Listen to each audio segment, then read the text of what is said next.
4월 24일 묵상기도 드리겠습니다. 여호와께 그의 이름에 합당한 영광을 돌리며 거룩한 옷을 입고 여호와께 예배할지어다. 시편 29장 2절 말씀입니다. 오늘 나의 삶의 예배 가운데 함께 하소서라는 기도 제목입니다. 하나님 아버지, 오늘도 주님의 은혜로 하루를 시작하게 하심을 감사합니다. 어제의 하루를 함께 해주셨음을 고백하고 감사를 드립니다. 오늘 나의 가족들, 특별히 자녀들을 위하여 기도합니다. 그들이 가는 곳마다 주님께서 함께 하시고 지켜주옵소서. 그 마음을 주님께서 지켜주셔서 주님 안에 거하게 하시고 주님을 배워가는 자들이 되게 하옵소서.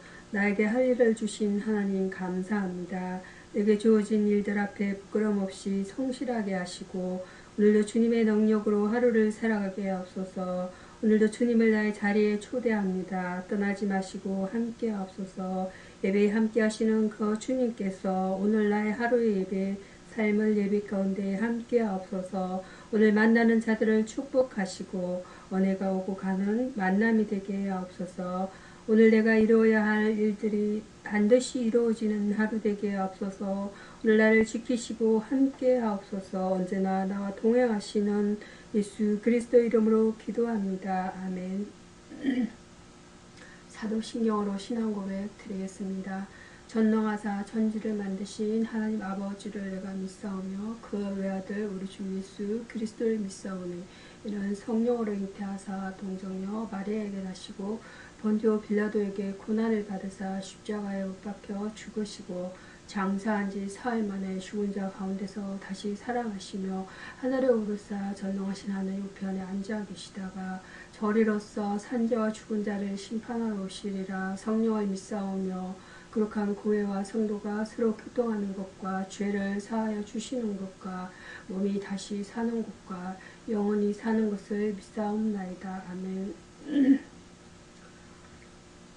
오늘의 성경 말씀은 사도행전입니다. 사도행전 2장 37절에서 42절 말씀, 구원의 방법이란 본문 내용으로 은혜를 나눠보도록 하겠습니다. 베드로의 설교를 통해 구원의 방법이 과연 무엇인지 알아보도록 하겠습니다. 믿음이다. 에베소서 2장 8절 말씀입니다. 믿음은 덜음에서 난다. 덜음은 복음을 들음으로써 믿음이 생겨난다는 것입니다. 그들은 말씀을 듣고 마음이 찔렸다라고 말했습니다. 저 설교를 듣고서 십자가에 달리신 예수께서 누구신가를 알게 되었다는 것이에요. 또한 그 예수를 자기들이 죽었다는 것을 알았다는 것입니다. 우리는 하나님께서 주와 그리스도를 삼으신 예수의 십자가를 바라볼 때마다 죄를 깨닫게 된다라고 말씀하세요. 회개입니다. 사도행전 2장 38절입니다. 회개는 믿음의 변화이며 행동의 변화이다 라고 말씀합니다. 그것은 과거 생활의 죄를 깊이 깨닫고 옛생활로부터 돌이키는 것이라는 것입니다. 회개하는 자는 어려우신 하나님을 알고자 하는 마음과 죄악의 저주로부터 구원을 받고자 하는 간절한 마음을 갖게 된다는 것이에요. 그는 하나님의 뜻에 따라 희생할 준비를 갖추게 된다는 것입니다. 영접하는 것입니다. 사도행전 2장 41절 말씀입니다. 그 말씀을 받는 사람은 세례를 받음으로써 예수를 영접하였다라고 말씀하고 계세요. 영접하는 자, 곧 그 이름을 믿는 자는 하나님의 자녀가 되는 권세를 누린다라는 말씀이에요. 요한복음 1장 12절입니다. 이러한 약속은 믿는 사람 누구에나 주신 것입니다. 그러므로 믿고 세례를 받는 사람들은 성령을 선물로 받게 된다는 것이에요. 구원의 약속은 하나님의 이름을 부르는 자에게 주어진다라고 말씀하고 계세요. 구원받는 성도가 성장하고 축복을 계속 누릴 수 있는 것은 말씀과 성도의 교제와 기도에 힘쓰는 것이다 라고 말씀하고 계세요. 구원이라는 것은 예수와 소테리아 스스로는 도저히 빠져나올 수 없는 극심한 괴로움이라 커다란 위험으로부터 제3자가 건져내주는 일이라는 것입니다. 우리는 이 구원에 참여하기 위해서 그리스도를 믿는다라는 것이에요. 다음은 구약성경 시편입니다.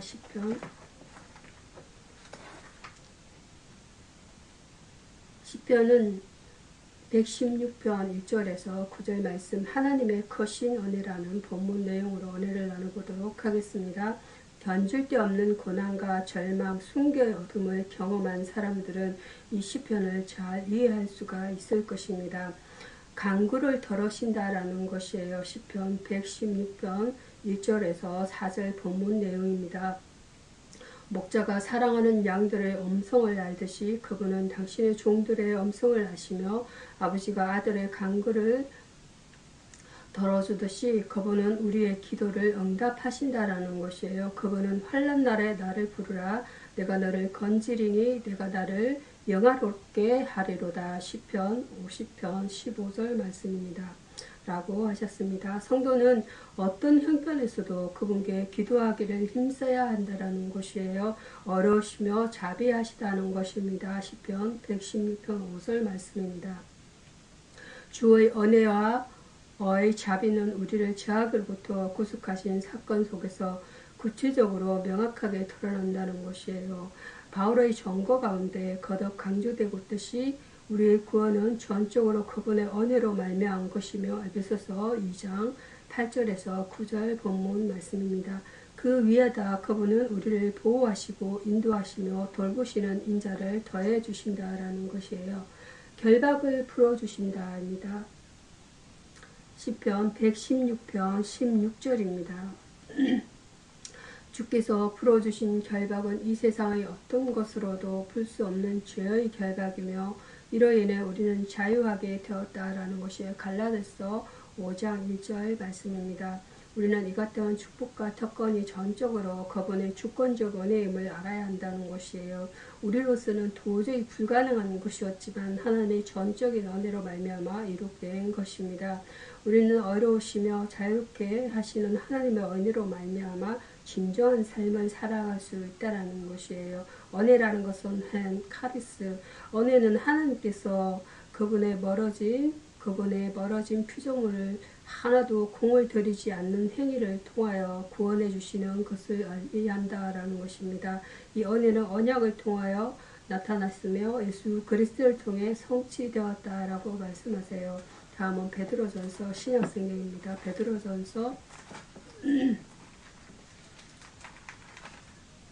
베드로전서입니다. 베드로전서 1장 17절에서 31절, 17절에서 22절 본문은 행위를 삼가하라는 내용이 되겠습니다.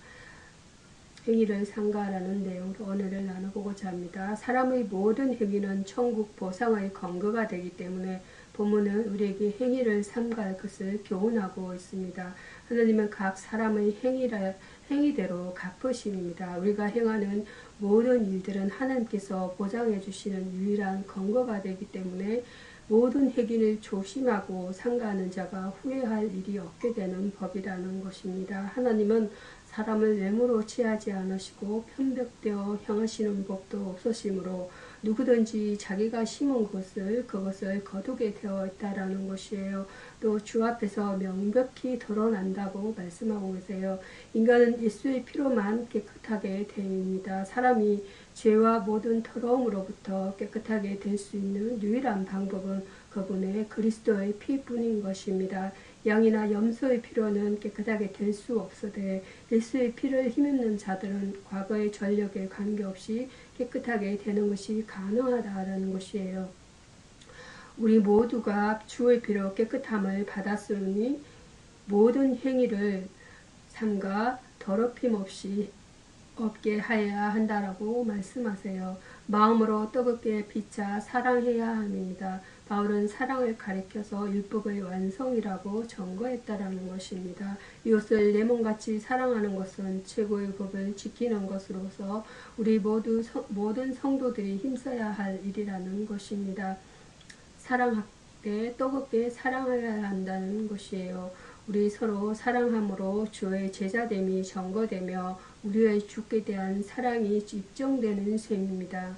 천국 시민들 우리는 서로 사랑하고 우리 행위를 삼가서 시민의 의무를 다해야 한다라고 말씀하세요. 행위라는 것은 액트, 인간의 모든 동작을 말하며 좁은 뜻으로는 분명히 목적, 관념, 동기를 갖고 사려, 선택, 결심을 거쳐 의식적으로 행해지는 의지적 동작으로서 선악에 대한 판단의 대상이 되는 인간의 언행을 가리킨다 라고 말씀합니다. 이어서 누가복음입니다.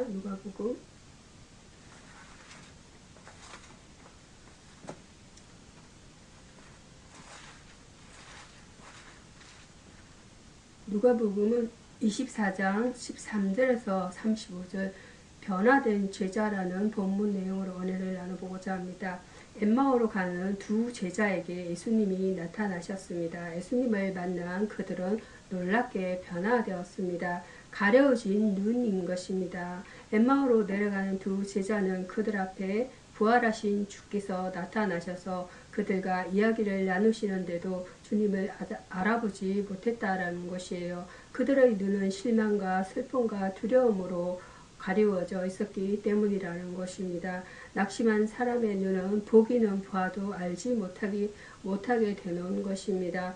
성도는 항상 믿음의 눈을 크게 뜨고 주님을 바라보며 살아야 한다는 것이에요. 밝아진 눈입니다. 두 제자는 예수님께 주님의 무덤이 비고 부활하셨다는 천사의 소식을 들었다는 소식과 제자들 가운데 두어 사람이 그것을 확인하였다는 이야기를 하면서도 주님을 깨닫지 못했다라는 것이에요. 그러자 주님은 저희를 위해 떡을 가지고 축사하셔서 저희들이 먹고 눈이 밝아지도록 도우셨을 때에야 주님을 알아보게 되었다라고 말씀하고 계세요. 뜨거워진 마음입니다. 눈이 밝아져 주님을 알아보게 되었지만 주님은 이미 그곳에 계시지 않았다라고 말씀하세요. 그러나 그들의 가슴은 조금 전에 풀이해 주신 주님의 말씀으로 인해 뜨거워졌고 뜨거운 마음을 어찌할 수 없어 예루살렘으로 들어가 주님의 부활을 전하는 자가 되었다라는 것이에요. 지금까지 좌절과 낙심 가운데 두려워하던 자들이 담대한 선바다가 된 것이에요. 기독교는 변화의 종교인 것입니다. 주님을 만남으로 변화받고 말씀을 듣고 성례에 참여함으로 변화를 받는다라는 것이에요. 변화라는 것은 메타모르고 예수께서 높은 산에 올라가 베드로, 야고보, 요한 앞에서 영화롭게 변하셨습니다. 이 변형 사건은 예수님의 참된 본성에 대하여 제자들에게 밝혀주신 하나님의 계시였다라고 말씀합니다. 기도하시겠습니다. 천국을 유업으로 허락하신 하나님, 천국 시민다운 모습을 갖추지 못한 저의 죄를 용서하여 주옵소서. 제가 진즉 겸손한 사람이 되어 내 자신을 과대평가하거나 지나치게 과소평가하지 않게 하옵소서. 성령의 도우심을 받아 교만해지는 마음을 날마다 쳐서 복종시킬 수 있기를 원하오니 받아 주옵소서. 주님, 인간 조건에 따라서 사람을 대하는 것이 오늘날의 쇠퇴입니다. 자도 알게 모르게 남을 실족해 할까, 저도 알게 모르게 남을 실족해 할까 두렵사오니 말로나 행실로 남을 낙심케 하거나 넘어뜨리지 않도록 다스려 주옵소서. 사람의 겉모양을 보고 함부로 평하는 오만한 짓을 하지 않게 하옵소서. 저희 죄를 용서해 주신 주님, 주께로부터 받은 이 용서의 심정으로 도저히 용서할 수 없는 일에 대해서까지도 용서할 수 있는 마음을 주옵소서. 신자로서 소극적으로 시비목적을 가리는 것보다 적극적으로 하나님을 떠다내서 합심하여 기도할 수 있게 하옵소서. 그리하여 너무나 많은 상처를 주고받으며 살 수밖에 없는 이 시대 속에서 참된 용서와 문화를 이루어가게 하옵소서. 예수님의 이름으로 기도드립니다. 아멘. 주기도문으로 말씀을 마치도록 하겠습니다. 하늘에 계신 우리 아버지여, 이름이 거룩히 여김을 받으시오며 나라에 임하옵시며 뜻이 하늘에서 이룬같이 땅에서도 이루시이다. 오늘날 우리에게 일용할 양식을 주옵시고 우리가 우리에게 죄 지은 자를 사하여 준 것 같이 우리 죄를 사하여 주옵시고 우리를 시험에 들게 하지 마옵시고 다만 악에서 구하옵소서. 되게 나라와 권세와 영광이 아버지께 영원히 있사옵나이다. 아멘.